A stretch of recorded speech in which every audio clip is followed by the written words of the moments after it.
Hello my dear friends, how are you? I'm Mari Theriger and today I'm going to talk about the Rune Laguz. Now, before we start, I feel the need, yet again, to point out something, based on the comments of newcomers. These rune series are the very few videos I do that are not academic in nature. These are my own interpretations of the runes, a more exoteric approach to the subject, so to speak. Also, as some of you already know, those familiar with this rune series, of course, first I start by drawing a general picture of the rune, then I proceed to mythological accounts to better understand the meaning behind the rune, and finally the meaning of the rune when it appears in a rune reading, rune divination method, linking all the information, putting it all together for a better understanding, and something that can be easily applied or adapted to our current lives and our daily reality. Now, Laguz means water, the representation of this element in liquid state, the fluidity of life in the natural world, the blood of the earth. It is often connected to the ocean, but also lakes and waterfalls. In the past, a body of water has played a tremendously important role in the religious lives of our pagan ancestors, and among the Germanic peoples, places where water flowed, where water had movement, it has been often associated with supernatural entities of place in an animistic worldview, supernatural entities of place to whom offerings were made or given in an attempt to create a symbiotic relationship with such entities of flowing waters. But also places where water would flow into the inside of the earth, or simply water in the bottom of a well, or a body of water whose bottom was unknown. Such places were also associated with the underworld, the voyage into the afterlife. This is well present among the Norse peoples and often depicted in funerary stelae of the Iron Age, in Gotland, for instance, and the motif of crossing water, often crossing the ocean due north to reach the land of the dead, and underground passages to which water flows leads to the realm of the dead, as it is also evident in Norse mythology, the great river Gjöll that flows down into hell, the underworld, and by following the river one reaches the gates of hell, similar to the Greek myth of the underworld and the river Styx. I've been promising you a video precisely related to water and the afterlife in Old Norse mythology and in terms of religious ideas, but that will have to wait for now. Have patience. But the main point here is the element of water as a means of movement, to make a journey, voyages, raids, trading, exploring. In the Iron Age and progressively into the Viking period of Scandinavia, water became one of the best means to move around, especially when it comes to the southern Scandinavian regions, where, geographically speaking, of course, the relief is more rugged, so journeys along the terrain took months, whilst by water took a few weeks. So it's only natural that during the Iron Age and into the Viking period among Scandinavians, water became such an important motif and was transported to the realm of the supernatural and myth. Having a rune solely as a representation of water in its liquid state shows us the importance of this element among Germanic peoples of the past. A source of life and movement, the primordial waters from which the first humans came to be, or originated from, Usk and Hemla, in Norse mythology, of course. The beginning of life after the ordering of the cosmos, the unconscious primordial mind of mankind, the very beginning, the origins, and how things have evolved from that point until our days, an evolutionary process moving forward in time, the very voyage of humanity, spreading and flowing throughout the world just like water, exploring every crevice, every meadow, flowing in and out and always finding its way back to the ocean, to the origins. So perhaps we can also find in here a return to the beginning, to the very first stages of primordial life, elementary life, flowing through life until we flow back to the origins, as in a cyclical existence.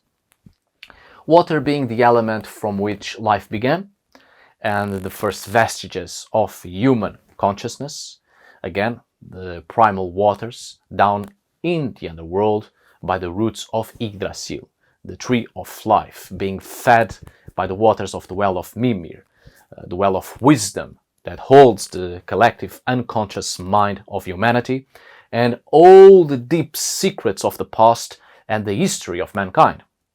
What goes beyond the rational, the purity of emotions, following one's instinct, the inner psychological power of the impulsive and instinctual spontaneous action without reason, because it is our most animalistic behavior, acting on instinct, the natural behavior and the very roots of our being, transporting us back to our original environment, the natural world, and that which feeds the natural world and gives origins to all life, which is water. When we look into the surface of the water, we see ourselves reflected, a mirrored image of our existence, but not quite real, because the water moves and the image of our own reflection is distorted and sort of twisted, as if it were a dream beyond the thin curtain of water. And a dream, indeed, the depths of our consciousness. And when we sleep, the unconscious takes hold, and it is revealed to us in dreams the events of the past. It is revealed to us what lies buried deep within our mind. It is the collective unconscious mind of humanity, again, transporting us to the depths of the underworld and the well of Mimir, the wisest of all beings, who keeps the ancestral knowledge, which is precisely the unconscious collective mind of humanity. Odin socked the well of Mimir and sacrificed an eye to obtain the knowledge of the past, the deep wisdom of the collective knowledge of humanity. What did Odin see at first when looking down at the well? Probably his own reflected image, distorted by the movement of the water, an image of himself, but twisted by the curtain of water, an image of his dream self. When we look at our own reflection, it's not just ourselves we see reflected back at us, but hundreds of thousands of humans that came before us and were born, lived, experienced, and gathered knowledge. And this collective knowledge lies deep in our subconscious, behind our own reflection. The origins of it all lies within ourselves. And that is the very first great revelation, I think, when we look into the well of Mimir. Only our reflection at first, and realizing the broader panorama behind that reflection and what gave origins to it. Water is a boundary that separates our terrestrial existence from what lies beyond, in its depths and darkness and uncertainty, in that mysterious environment so familiar to us and yet so distant and strange and even frightening. When we swim and dive, we can pretend that we fly. Our movements are slower, but there is no weight. We just float. Indeed, it feels like a dream environment. It can be both amazing and terrifying.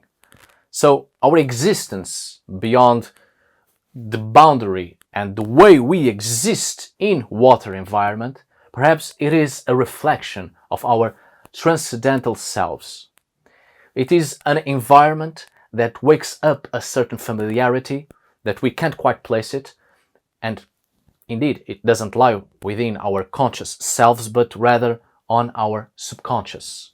When we started to take shape, started to evolve and grow inside the womb of our mothers, swimming in the amniotic sac, in the amniotic fluid, the protective liquid that serves as a cushion for the growing fetus, but also serves to facilitate the exchange of nutrients and water and biochemical products between mother and fetus, a symbiotic relationship between mother and child that gives us life force and vitality, and increases our strength and stamina and life force in general, the animation of existence. Within water, when we swim and dive, we flow and pretend to float and fly, and there is freedom. It is a dream come to life. And it feels familiar due to the subconscious reality of dream state. So we build up communication between our conscious mind and our unconscious mind. We develop our dormant senses. Diving into the waters is like diving into our very dreams, and it's an out-of-body experience in real life and time and space. A shamanic flight. Water wakes up many emotions and a level of sensibility we did not know we had. Such sensibility gives us the opportunity to open up to other experiences. The more sensible we are to what surrounds us, the better chances we have of experiencing everything that lies beyond our existence, beyond our physical reality. We pass through the boundaries of our own mind as easily as we enter the waters when we dive into them. And reality ceases to be distorted. There is no longer a twisted reflection on the surface, but the dream becomes lucid. So this rune, Laguz, represents a profound journey, one that will certainly change our perspective of life and will perhaps even help to dissipate the very conceptions we have on the fabric of reality. Our inner forces, our transcendental power will become much more fluid, and as such we become much more sensible. And in that newfound sensibility we take our first steps forward into a more profound journey inwards to the depths of the self.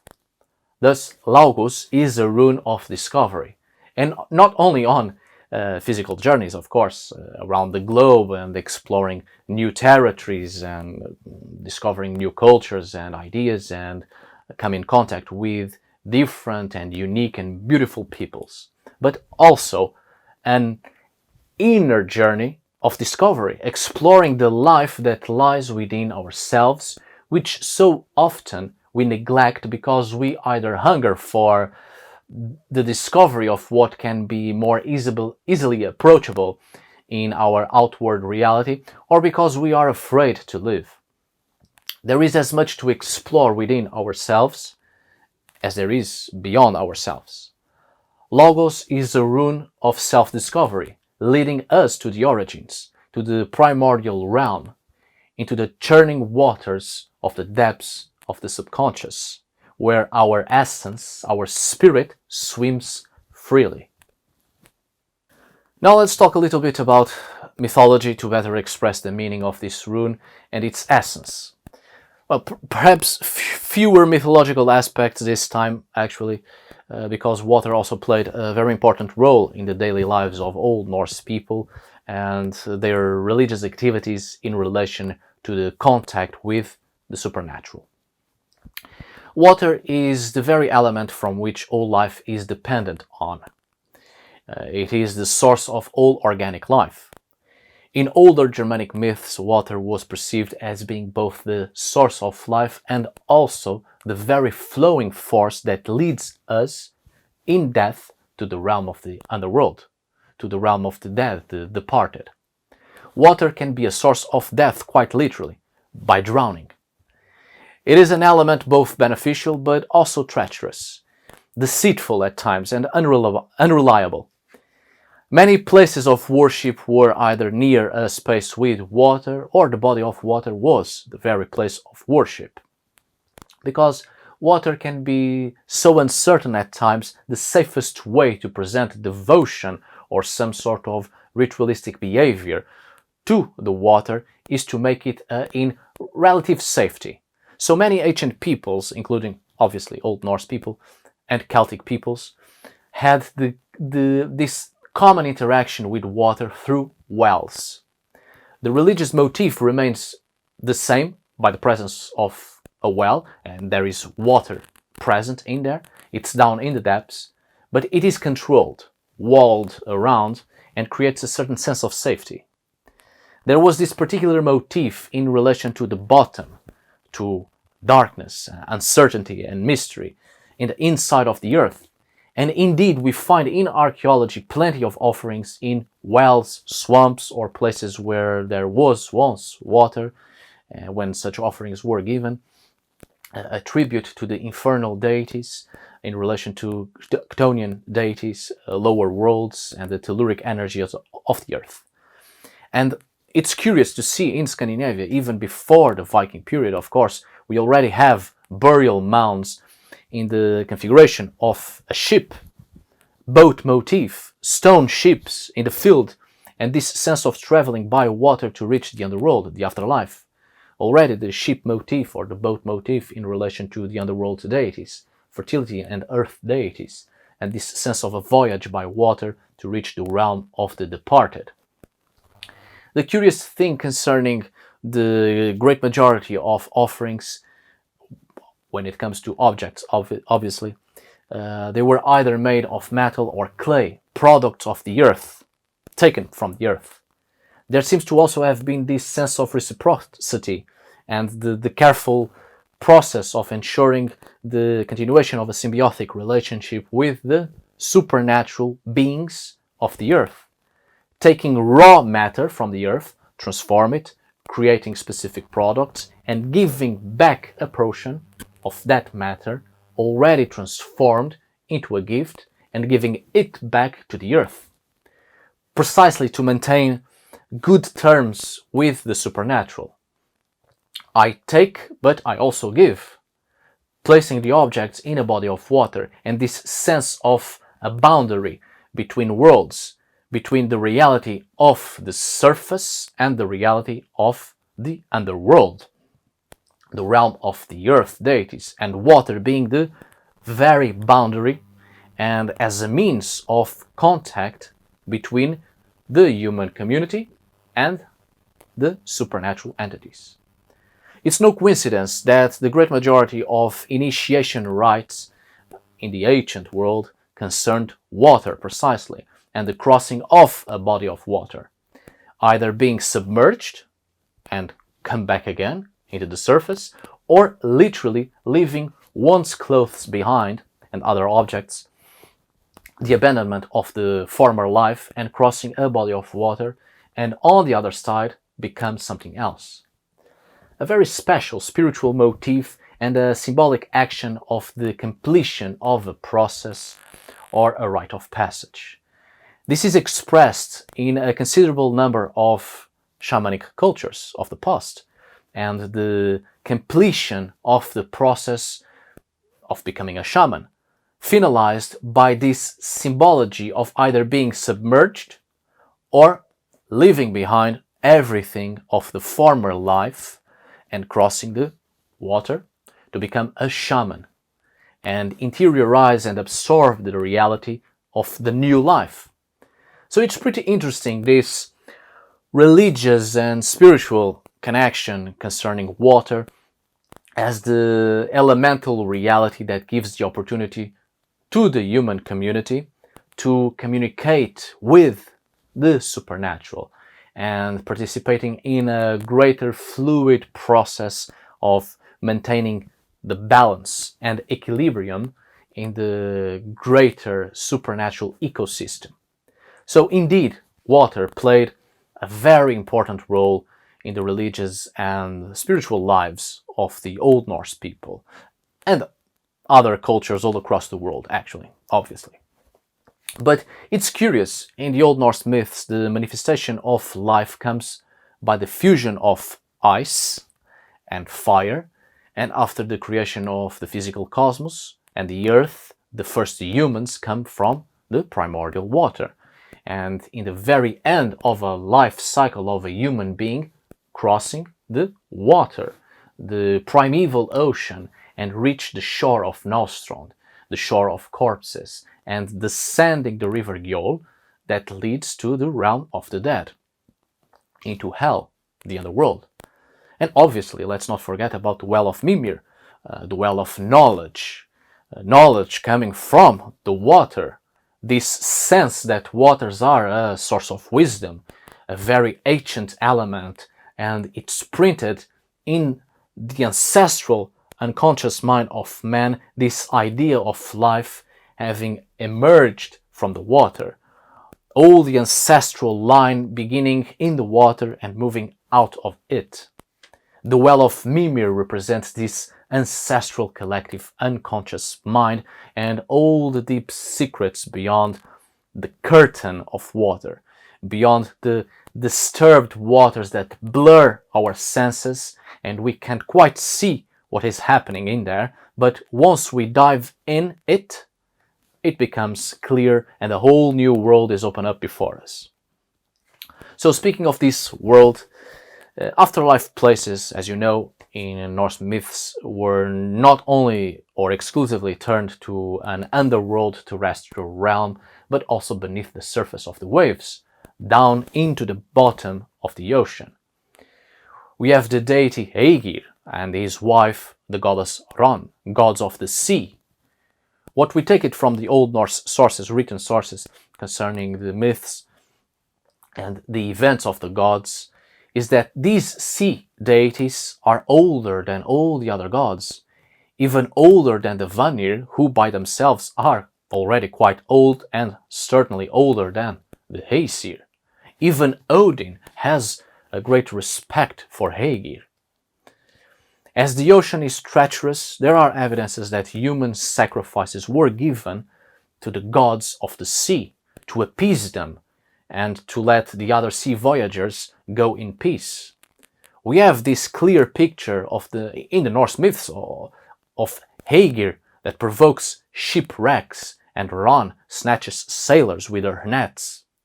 Those who drown in the sea do not go to any afterlife place we are more familiar with, but instead go into the hulls of Aegir and Ran, down into the bottom of the ocean. Actually, we have two interesting parallels here.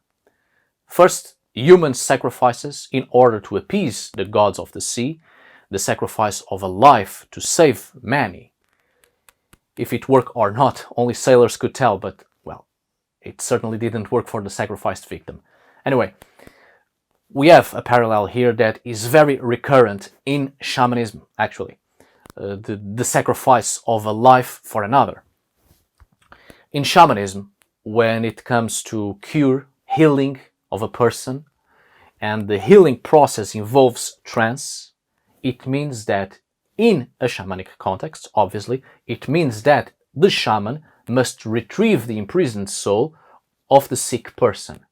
When healing doesn't work by any natural, conventional or common means, the shaman undertakes a ritual to achieve ecstasy in order to make the spiritual journey, and in case of cure, healing, the spiritual journey is the only means of cure because the soul of the person or part of it is lost or imprisoned somewhere on the spiritual existence. And because the soul of the person in its totality isn't with the person, that creates an imbalance which is reflected on the physical, which is why the person is sick or dying of sickness or some strange sudden illness, in shamanic terms, obviously. The shaman proceeds into seeking the spirit or the soul of the person, and if the spirit is imprisoned somewhere, the shaman needs to make a bargain with whatever entity that is in charge or in control of that place. And more often than not, there must be an exchange of spirits to replace the imprisoned spirit of the person the shaman is trying to cure. This is when sacrifice comes in, when the entity governing that particular place demands another soul or another spirit in exchange for the imprisoned one, and lets the shaman know which sacrifice is required, which spirit is to be sent in exchange. That's when sacrifice of a life is involved in shamanism in order to cure another. Not all places where a spirit might be trapped, lost, or imprisoned is in a body of water, of course, but when it is water, it is often the ocean. So it's particularly interesting, this general shamanic conception attested among many shamanic cultures, the retrieval of a spirit from the ocean and an exchange of spirits through sacrifice, and the case of sacrifice of a human victim to the gods of the sea in pre-Christian Scandinavia, so that the other sailors might go unmolested by the deities of the sea. And the other parallel is the case of this specific afterlife place in Norse mythology being in the bottom of the ocean. We have parallels here with Sami shamanism. As the Sami, before Christianization of course, to them the underworld, the world of the spirits, and particularly the world of the dead, was in the bottom of a bottomless lake, down in the depths, Rotaimo. With Christianization, Rotaimo became down in the underground to equate with the Christian inferno, hell.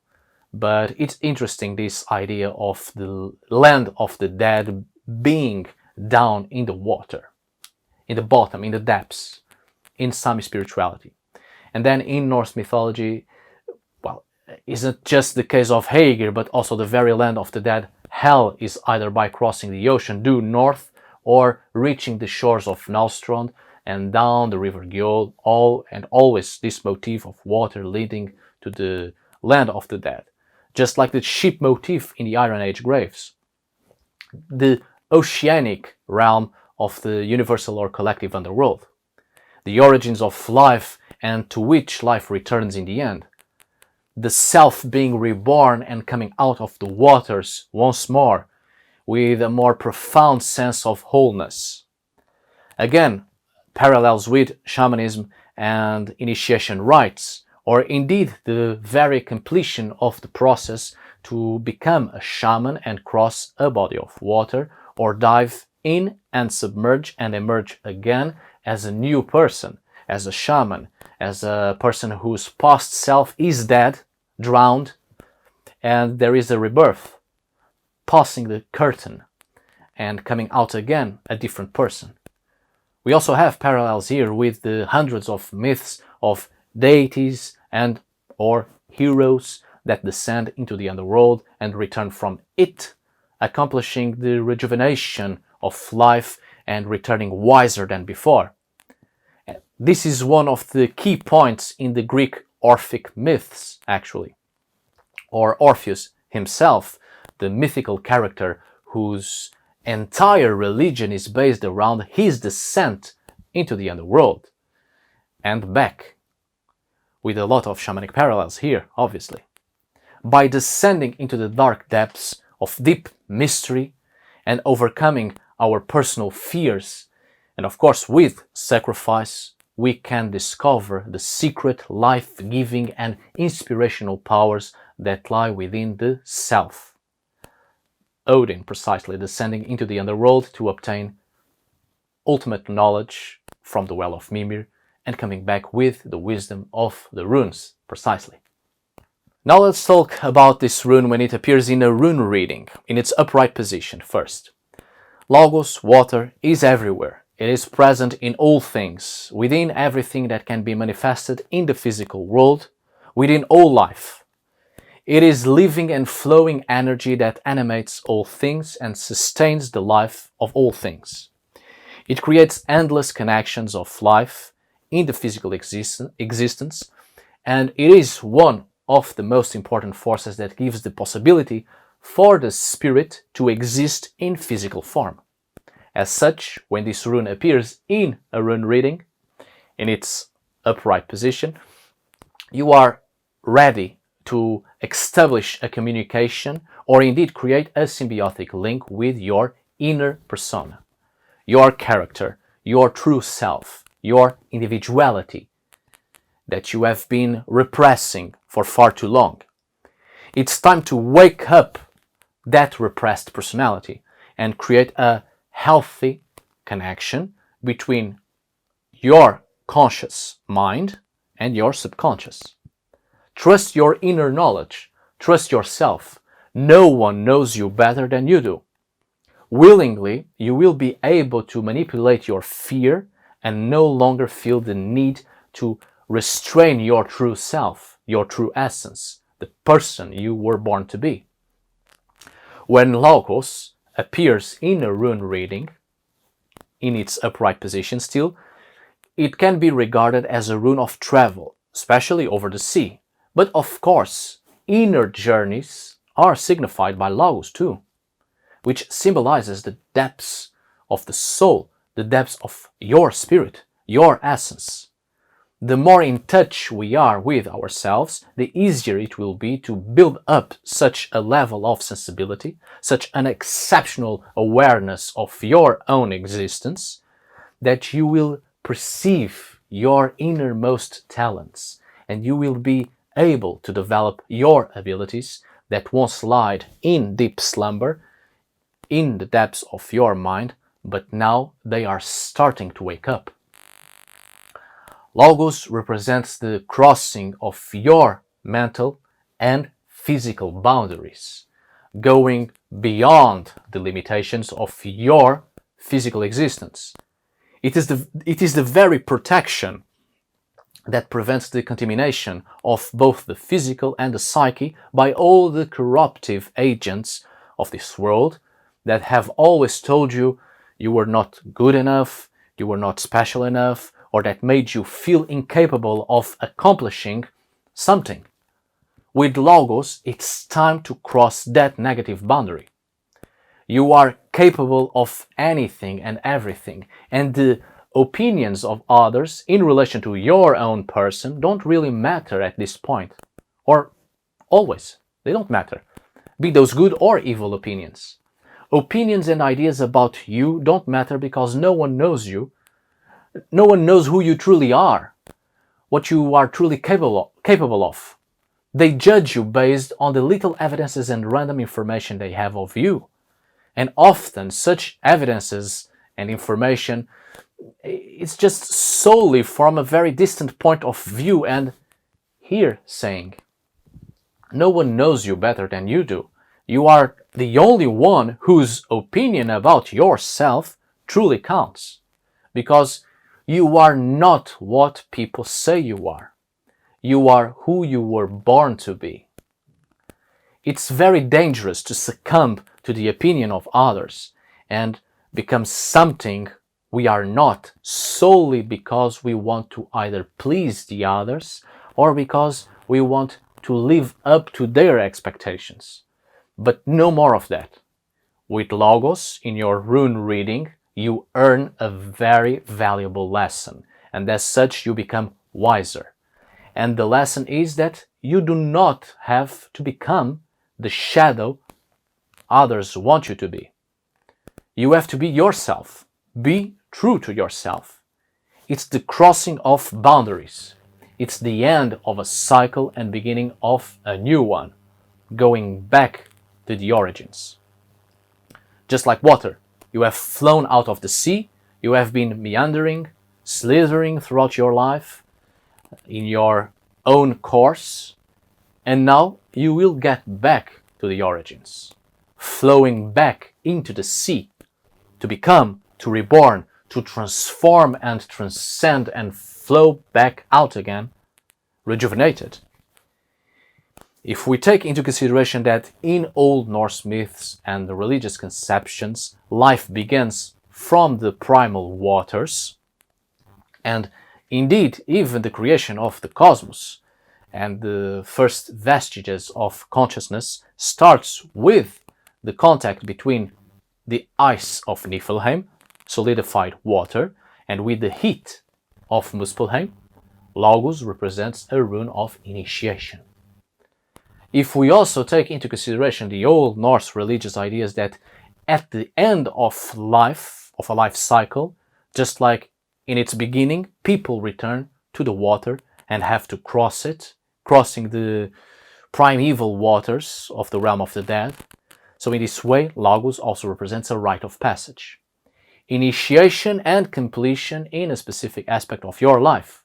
A path you have chosen, and you are initiated into this path, and there will be a rite of passage, a step forward, evolution, an alteration of your character. Let's not forget that the previous rune, which was Manos, it is the rune of mankind, the rune of awareness, the analytical thinking, the rational mind, the development of the intellect, and now comes Lagos, time to explore deeper the intellectual level expressed in the previous rune, going beyond the rational, going beyond the surface of the human condition, beyond the veil, the thin curtain of water, beyond the curtain into the depths of the human consciousness and the development of the subconscious, precisely in order to puncture the curtain, the boundary, and see past our dreams, our thoughts, see past ourselves. Delve into the unconscious archetype of the personality, which the conscious ego does not identify in itself. Due to the circumstances of the reality we live in, we have this natural impulse to reject or remain ignorant of the least desirable aspects of our own personality or our own individuality. And this provokes low self-esteem and anxiety. We are guided by false beliefs, by the projections of the exterior. So, with the appearance of Lagos in its upright position still, it's the perfect time to start to develop a process to better know your inner self, your inner powers, and create a balance between the rational aspect and analytical thinking of your being, expressed in the previous rune, Manos, and with the emotional and cognitive thinking of Lagos. Lagos is also a rune that signifies deep spiritual love. It is a particular good omen to receive as an answer to a relationship question. Even if your love life is going through some stormy times, this rune indicates that you will come through the upheavals of the waves of emotion and will find a safe haven once more. This is, after all, a rune of initiations, the rune that indicates the origins of human life, of the beginning and completion of a cycle, a rite of passage, a new and great change.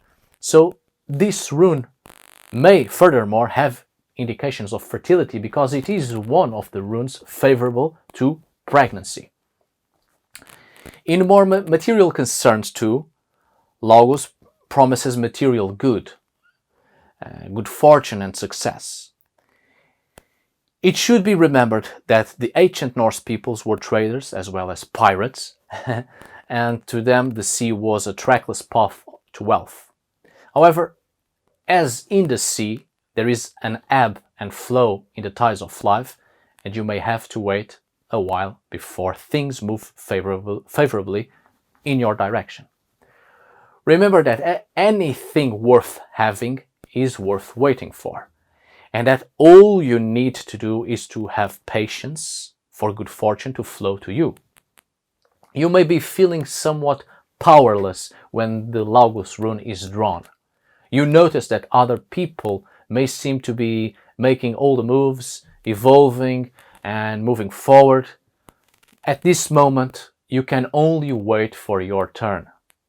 The tides will change and the fair wind will blow again, and soon enough you will be able to set sail as well and move forward. Remember that this is a rune of good fortune and that your turn will surely come. But remember, when the time comes, you will have to hoist your own sails to make the most of it. The attributes of this rune are water, fluidity, the turnaround and the flow of emotions, careers, and relationships. Laguz encourages you to immerse yourself in the experience of life without having to evaluate or understand this experience. Going with the flow. It tells us about the satisfaction of emotional needs in the awakening of your intuitive side. This rune often marks a time of cleansing, purification to achieve a thorough analysis of the self, as a means of your reorganization and realignment of the self. It is a rune of deep knowledge, so you might be on the verge of taking your first steps into a new study of a spiritual subject in preparation for self-transformation. Success depends at this point on getting in touch with your intuitive wisdom and harmonizing with your own rhythms. Now let's talk about this rune when it appears in a rune reading, but in its inverted position.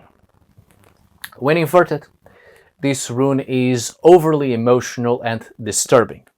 Indeed, it indicates that you are on a strange point in your life, not particularly stagnated, but going in circles.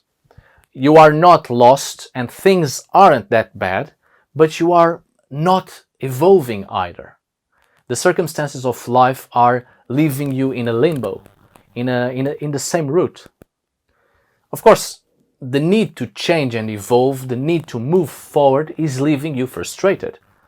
Somehow you feel like you are shrinking, withering. There's a whole vast and endless ocean before you, but you can't seem to move past this circular motion in your life, and this is leading you into depression. Even though things are not that bad in your life, but the need to move past this and sail beyond is leaving you quite depressive. Perhaps the reason why you are in this circular motion is because you are avoiding something. You used to feel comfortable and safe in your current position, but now this place, this life, this way of life doesn't feel right anymore. You need more than this. So perhaps it's time to stop avoiding change. The change that wants to happen, should happen, but you are not letting it come to you.